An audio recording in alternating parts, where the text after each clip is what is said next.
You see this reflection, Alex? I can see the individual whiskers on my chin in this resin. It's glorious. But man, my shoulders feel like I just wrestled a bear.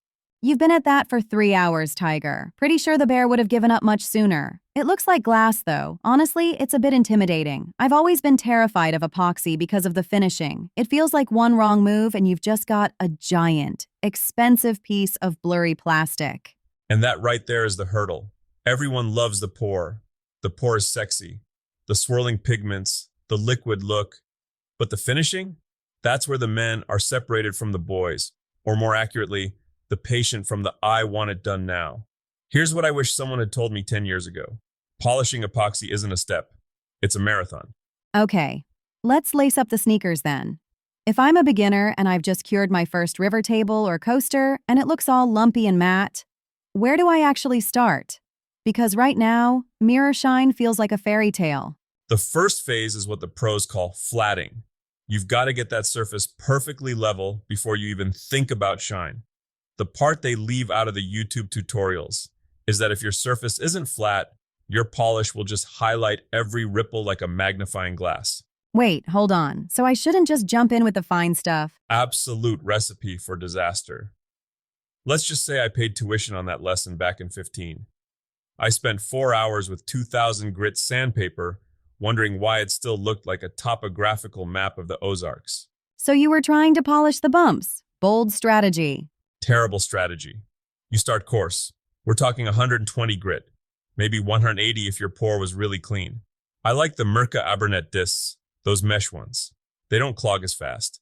What the old-timers know but don't share is that heat is your enemy. If you sand too fast or stay in one spot, the epoxy softens, gums up your paper, and creates pigtails. Pigtails? Like little curly-Q scratches? Exactly. Those little circular swirls from an orbital sander. Ask me how I know they're the devil.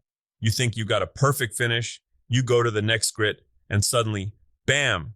A 120 grit pigtail appears from 2 hours ago. It's like a ghost haunting your workpiece. So how do you avoid the ghosts? Persistence and a pencil. Seriously. Draw a light grid on your resin before every grit. Sand until the pencil lines are gone, then draw it again. It keeps you honest. Nobody warns you about this, but you need to overlap your passes by about 50%. Steady, slow, let the weight of the sander do the work. Don't push down like you're trying to crush a grape. Okay. So we go from 120, then what? Just jump to the polish? Oh, bless your heart. No. You have to climb the ladder, 120, 180, 240, 400, and then you start getting into the finishing grits, 800 and 1200. Each step has one job. Remove the scratches from the previous step. 1200? That sounds like I'm basically sanding with a piece of notebook paper at that point. It feels like it. But here's the thing nobody tells you. Once you hit 400 or 800, you really should switch to wet sanding. Wet sanding? Like actual water on the project? Isn't that a mess? It's a messy, soggy, wonderful necessity. The water acts as a lubricant and keeps the dust from becoming an airborne nightmare. It also prevents that heat buildup I mentioned.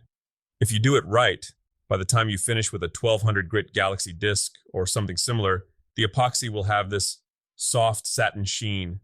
It won't be a mirror yet, but it'll look, well, intentional. Okay, so I've spent my Saturday afternoon ascending the sanding mountain. I'm at 1200. It's smooth. It's satin. I want the mirror. I want to see my regret for starting this project reflected in the surface.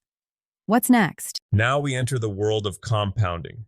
This is where most people quit, or they buy a one-size-fits-all polish that doesn't work. What they don't put in the manual is that epoxy is harder than most woods, but softer than most metals. It's picky. You need a two-stage process. Phase 1, a heavy cutting compound, something like the NW1 white super cutting compound. You pair that with a medium hard orange pad. Why a hard pad? Wouldn't you want something soft for polishing? Good question. The hard pad provides the bite. The compound is basically liquid sandpaper. You're still sanding, just at a microscopic level. You work the polisher at a medium speed. If you go too fast, you'll burn the resin. Learned that one the hard way on a custom coffee table for a client. I watched $400 worth of epoxy melt and smear like butter on a hot pan right as I was finishing it. I can feel the physical pain in that story. Did you have to start over? All the way back to the 120 grit. It was a dark day in the tiger den. There may have been tears. Okay, so don't melt the table. Got it. What's phase two? Phase 2 is the ultra gloss. After you've buffed out the 1200 grit scratches with the heavy compound, you switch, swapping to a soft, wavy black pad and a fine polishing compound, something like Top Finish 2. This is the nano stage. This is the magic moment. You're not cutting anymore. You're burnishing. You're closing those final microscopic pores. This is when the depth of the color really pops. If you've used pigments or forged carbon, like some of the glass cast tutorials show, this is when they look three-dimensional. It looks like you could reach your hand into the table. Okay, let me play devil's advocate. Why not just pour a flood coat over the top? Just a thin layer of fresh epoxy to hide the mess and call it a day. Because flatting is honesty, Alex. A flood coat is a cover-up. Wow, getting philosophical on me. No, but seriously, a flood coat has its place, but it'll never be as flat as a sanded and polished surface. Every flood coat has a meniscus, that little rounded edge where it meets the wood. And if you have a single dust mote land in it while it's curing, you're back to square one anyway. Plus, a polished surface feels different. It feels like stone. It's tactile. So, if I'm doing this at home and I don't have a giant industrial polisher, can I do this with a drill attachment, or am I just asking for a repetitive strain injury? You can use a drill, but be careful. Drills have a lot of torque, but not much surface area. It's hard to keep them flat. If you're serious about this, even a cheap random orbital sander can handle the sanding, and you can get a dedicated rotary polisher for under $100. It's a tool that pays for itself the first time you don't ruin a project. What about the extra stuff I see online? I saw a guy use WD-40. I saw another guy use cement. Social media is a wild wasteland.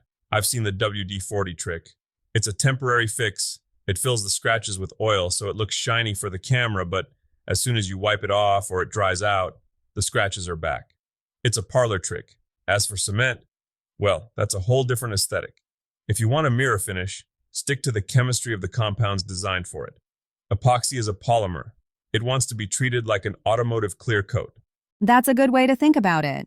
It's basically a car's paint job, but 3 inches thick. Exactly. Treat it like a Ferrari.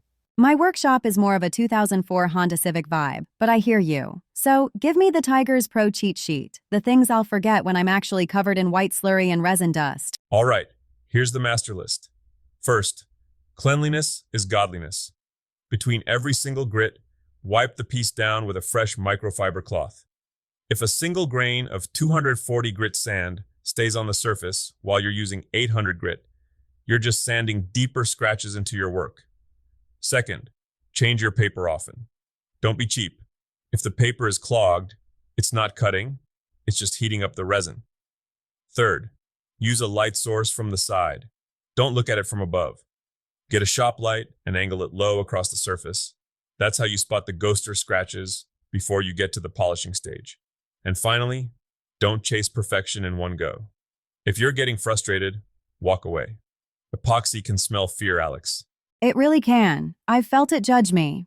But honestly, seeing that piece of blue resin on your bench, it makes sense now. It's not a trick. It's just discipline.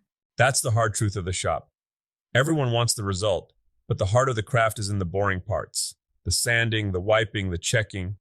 But when you finally pull that cloth away and you see the reflection of the rafters in the wood and the resin, don't ask me how I figured this out, but you'll spend about 20 minutes just staring at it, ignoring the fact that you're late for dinner. I think I can handle a little staring. Good, because once you nail a mirror finish for the first time, you'll never be satisfied with good enough again. So, how many hours did you actually spend on that one blue piece? Let's just say I've listened to 3 entire audiobooks, and I think I'm part microfiber now.